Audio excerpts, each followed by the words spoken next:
The online event in this video was recorded a few weeks before Joe Whitaker passed away. Rest in power, Joe. I'm Joe Whitaker, one of the board members of the Alliance for Inclusive Education. I've been invited to chair this particular meeting on International Day, and it's a great pleasure of mine knowing that there are a number of people that around today that have been with Alfie for many years. But on this particular event, we're looking at the focuses on the International Day of Education. But I think it's important, before I give a little context of Alfie, is to first of all recognize that today's event is dedicated by the UNESCO to the girls and the women of Afghanistan who have had their education, their schooling removed. The outrage of having that schooling and that education removed from them by a regime in Afghanistan is one that we really need to acknowledge and draw attention to, and highlight just how appalling that is, and anything we can do. And I think it's important that we have to go beyond despair and connect with each other and find ways of actually exposing this, challenging this, changing this, so that the women and the girls of Afghanistan have full and immediate access to education facilities. So whilst today we're going to be looking at inclusive education, and that's our particular focus, but the question of education around the globe is still for many a major struggle. And I think that Alfie would be the first to join in collaboration with anyone and any organization that is seeking to ensure and provide education as a human right. And the work of Alfie since its inception, and it was founded in 1990, has been the first organization led by disabled people that has actually sought to question and challenge and promote inclusive education for all. So Alfie feels really privileged to host this conversation today. And if we could start, go to Chloe Shindle-Wilson, who is from the Disability Policy Centre, as the opening speaker, to focus on the issues around inclusive education. Thank you, Joe, for bringing me in, and thank you everyone for inviting me. So yeah, I'm here to talk to you about what inclusive education looks like, and I wanted to talk you through the findings of our report that we recently conducted. So as Joe said, we're from the Disability Policy Centre. We're a new organisation. We just celebrated our first year on the International Day for Disabled People on the 3rd of December. And we are the first think tank of its kind in the country.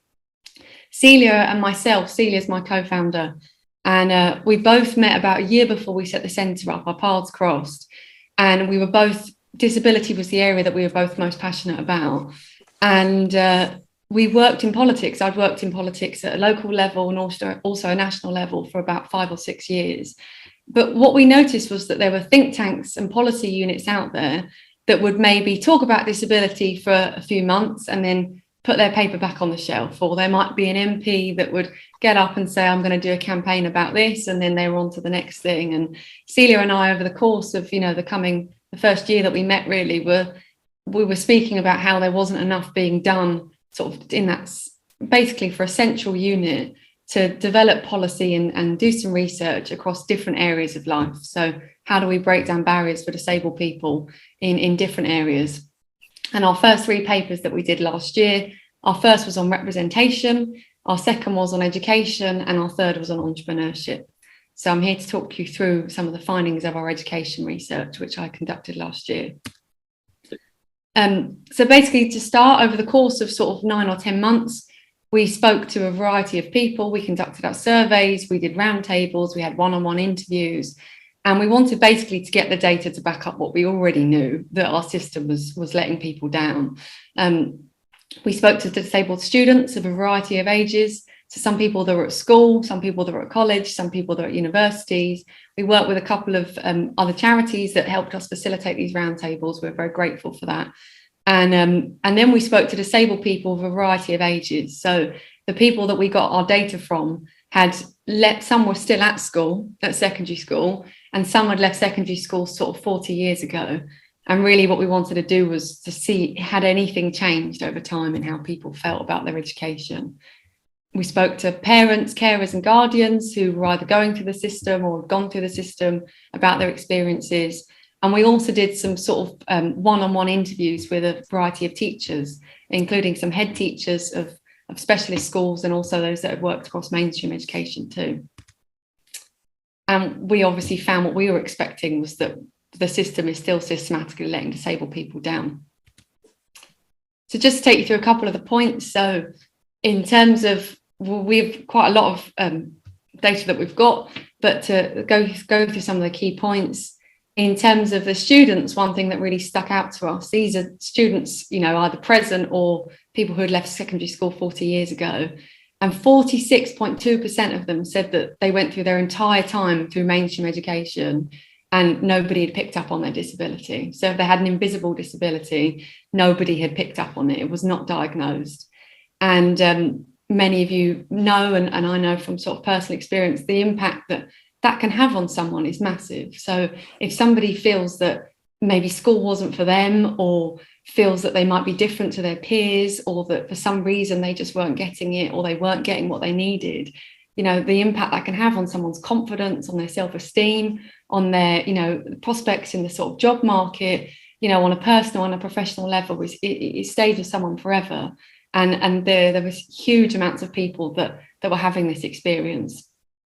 And we spoke to, we broke some of our data down. So in terms of the pupils that were being missed by age, these were the different ages of people that had answered our survey. And you could see, again, nothing had really changed over time. There seems to be a bit of an improvement between 18 and 24, but then going to the under 18s that we spoke to that were still at school, so many of them had not had their disability diagnosed, you know, up until now. So it clearly shows, I don't know whether that's to do with lockdown or you know, all of the disparities that has brought, but something still isn't right. We're doing all of this work and, you know, things are still not, you know, improving. And then we asked them a series of questions based on, you know, we broke down the data based on age around some of the questions that we'd asked them too. So we'd asked several of them things like, how well do you think your teachers did at teaching you as a disabled student? And then this one here was, how supported did you feel? And again, as you can see, there's obviously a big dip at 45 to 54, but broadly, again, we would expect the scores to improve over time. You know, we would have thought that after all this legislation, you know, ever since going back to the sort of the Walnut report, sort of, you know, 40 years ago, and people speaking about the, you know, these issues, we were really surprised that this sort of confirmed what we already knew. You know, personal level, for example, my grandma is dyslexic and my sister is dyslexic, and my sister's experiences are no different to my grandmother's experiences, and she's nearly 90. You know, it was confirming, you know, really what we thought, that nothing had really changed over time in how disabled students felt treated by the system. We also spoke to parents, carers and guardians that, you know, said that the system had worked against them and there was no level of accountability that they had if they weren't being given what they needed. 65% nearly of the parents that we spoke to did not feel that they were supported if they wanted to get their child an EHCP.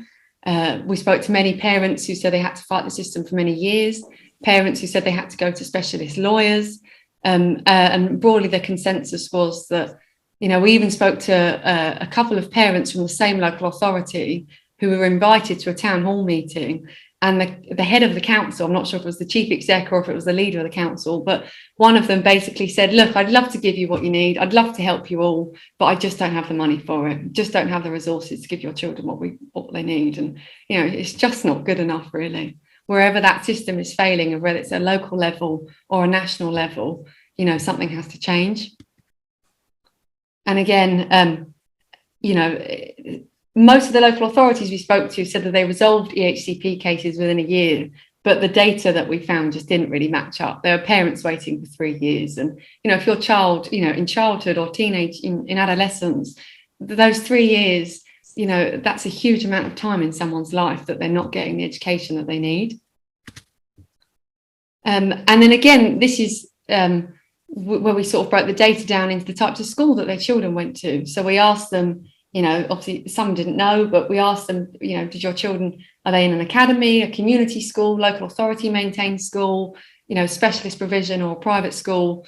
And as you can see, those that are in sort of local authorities, in academies, even in faith and free schools, you know, the results just weren't matching up to what the children in the specialist provisions were getting. And we asked that on a series of different areas. So academics, social life, what support did you get? You know, did you feel that your child had help with their well-being? There were several questions. These are just some examples.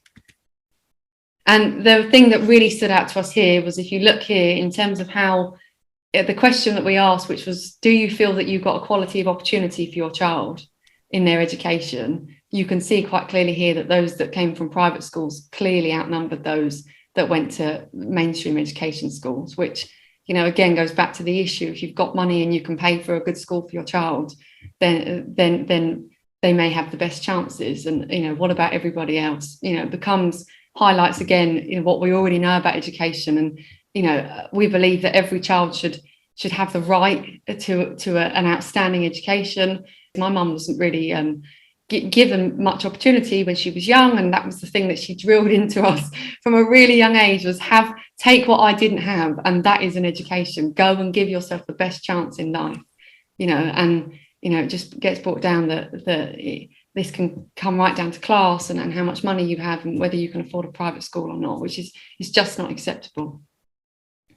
And then the final piece of data that we looked at was that we conducted a freedom of information request with every single local authority in the council. Took many months, many going back and forth, because they have a month to reply to you. So if we had follow-up questions, but it was well worth it. And we asked them a series of questions based on what we were hearing through our research, and we wanted to sort of back them up. And we wanted really to interrogate them really from what we were hearing, to find out if they were giving us the statistics that we thought we were getting.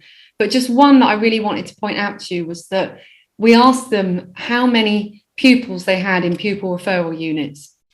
And then we asked them how many pupils they had in pupil referral units that they classed on their system as either being disabled or having special educational needs, whatever data, whatever format they used for recording that data. And in some of the local authorities, 100% of the pupils in their pupil referral units, they had down as you know, having additional learning needs, or whatever it was, the phrase that they used at the time. And I was quite shocked by this, and I followed a lot of these up, and I just said, just to confirm, these two numbers that you've given me are the same, is that correct? And these were some of the responses here. Essentially, they knew that they were disproportionately removing their disabled students from mainstream education. So we've looked at a series of recommendations. I can put our report in the chat. We've done 8, and we're at the start of our journey, really. But they can kind of be divided into 3 sort of areas. So I'm going to jump around. Actually, no, I'll start from the front. So the first one is that we have an outdated education system, and we all know this. And my experience was I had quite a lot of mental health challenges when I was doing my A-levels, and I completely missed the grades I was due to get, or I thought I would get. And I went to an amazing university. I went to a post-92, went to Bournemouth. I loved it. And I was taught there to really sort of use my education to learn who I was, to not be focused on just getting good grades or just thinking about the academics, but actually, why don't you go off and get involved in your community and give back and do some volunteering? Why don't you find an activity or a hobby that you love, or join a sports team? You know, why don't you go and do some work experience? And that really shaped me into who I was, and it supported me in my career as well, my employment. But I really feel that still we live in this system that, you know, when I was at school, I was never taught any of that. When I was at school, we were just taught about grades. We were just taught, just do well, you know, just aim to get A's and A stars and you'll be okay. And that doesn't work for everybody. And actually, that doesn't fit the world that we live in today. You know, we live in a world where we have such a variety of jobs and such a variety of skills that are needed, but we are still creating a one-size-fits-all education system. And, you know, really the aim of education should be giving every child this opportunity to flourish and, you know, develop personally and to develop, you know, professionally, and to go out into the world and be content and be happy and know who they are and what they can give back to their community and their society. And it's just our elitist system that we have is just not fulfilling that. Secondly, there was obviously a big divide between the specialist system and the mainstream system. This is not something that's new. This is something that's been spoken about for 40 years. And one thing in particularly is even the legislation puts the responsibility on SEND coordinators to be responsible for the learning of the pupils in classes that are disabled. And actually, we believe that the legislation should be changed. It should be the responsibility of all the staff. We should not have a system where we're sort of segregated, where the disabled students in a mainstream class are given the responsibility of one teacher. And then, you know, the teacher, we heard in our roundtable, actually, one of the roundtables that we did with people that were still at school through a charity, was they said, well, the teachers don't even feel like I'm there, like that they have to worry about me because the SENCO will do it. So we think that the legislation should be changed. It's actually written there in the law that it's a responsibility of the SEND coordinators, and we think that needs to change.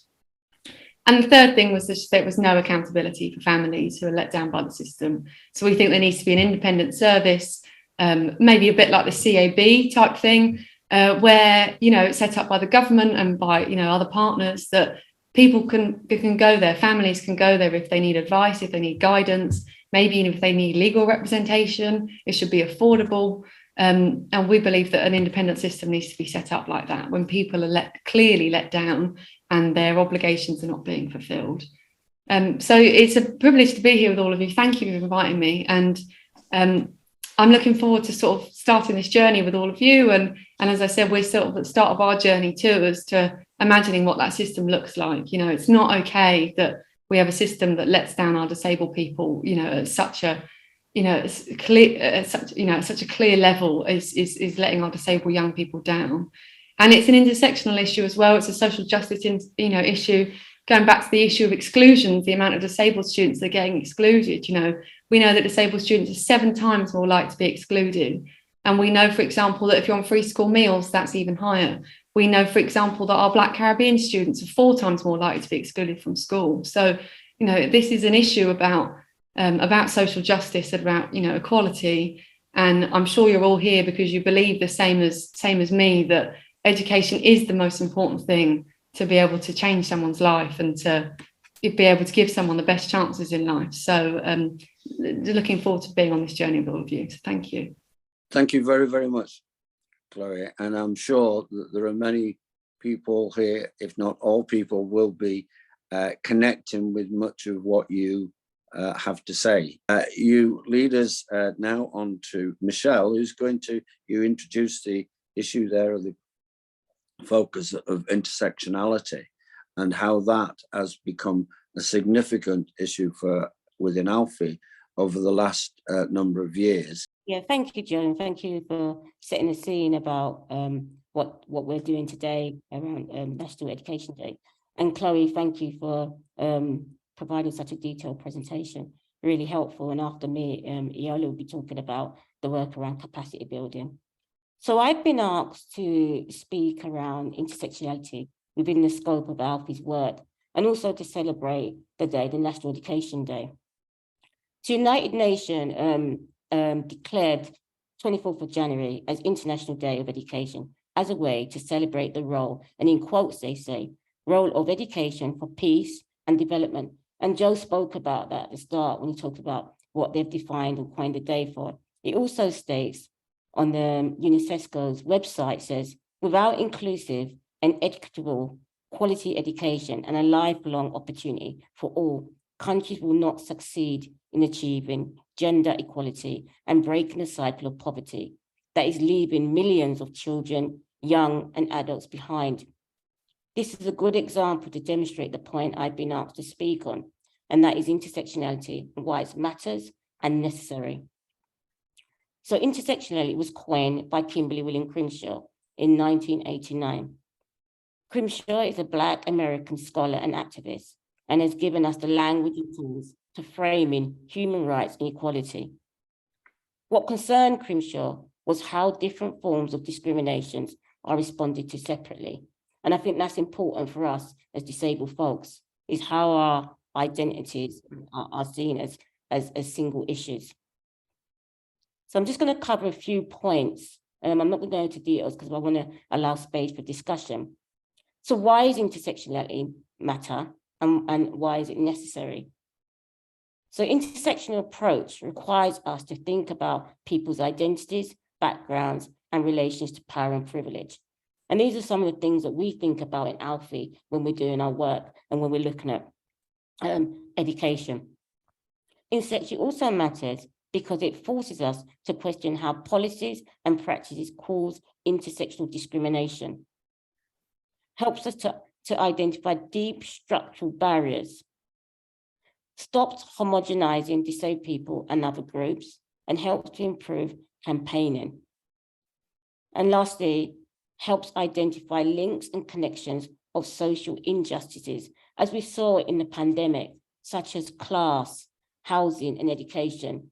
One of the things, the big concerns what came out in the pandemic, as we saw the COVID pandemic, was how people's lives were not single issues, how we intersect. These are just a few examples why intersectionality matters and is necessary.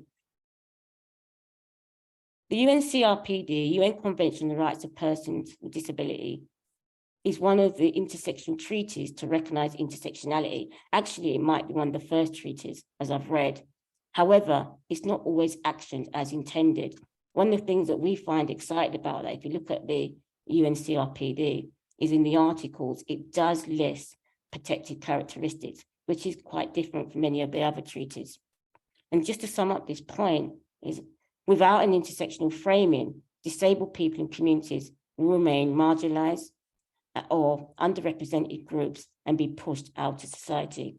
So it's important that we really take an intersectional framework and practice to ensure that we actually address the social injustice.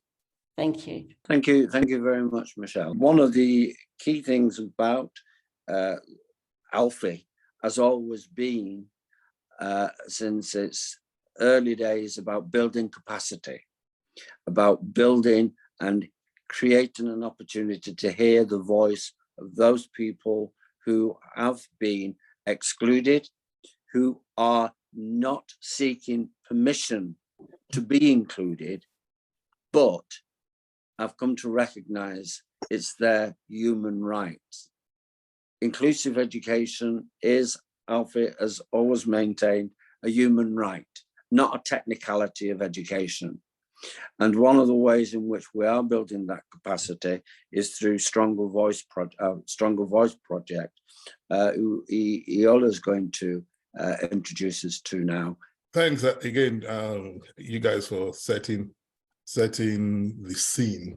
And I just joined ALFI. I came back last week to kind of do a cover for Lani, and Lani's done a lot of good work around the capacity building aspect of the Stronger Voice project, which is kind of like an extension to what we did a few years ago with Inclusion Champions. I don't know if anyone remembers that, when we had Inclusion Champion, when we tried to engage with our peer DPOs to start making them think about inclusive education, as we know, as a right. It's even more of a right now if we look at Article 24, which obviously according to the UN, inclusive education codified in the UNCRPD is a human right thing, you know. And then from evidence and from researches recently conducted by the Joseph Rowntree Foundation and other think tanks, there's clear link between segregated education and poverty. And these are the kind of things that we want to build on and to introduce to our peer DPOs, especially in the London area. We want them to start looking at campaigning specifically for inclusive education and to show local authority how their poverty policies have been missing out on disabled students, disabled people, and obviously the barriers that we face in accessing society generally. So we started last year. We have a steering group of 6 DPOs. Our approach this time is not to say, oh, we're the experts.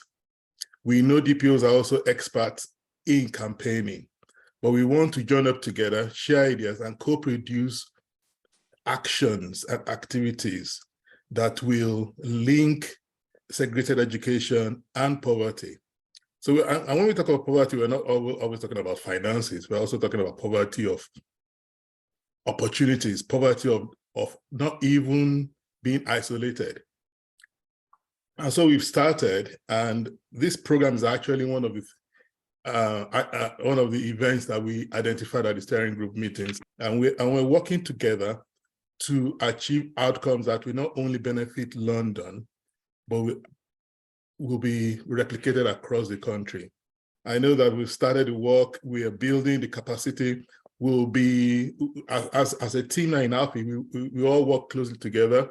So my colleagues, Amelia, who is the policy lead, Catherine, who is the communication lead, Yewande, who is leading on youth empowerment and all that. We link up together and resource the DPOs that we are working with on this project to start campaigning and engaging with their local authorities and actually platforming segregated education as an evil, that's been holding disabled people back for so long. Mainstream education is a reflection of society. And once you segregate people out of that, you're actually replicating what happened in South Africa, is apartheid against us disabled people. Thank you. Thank you, Yola.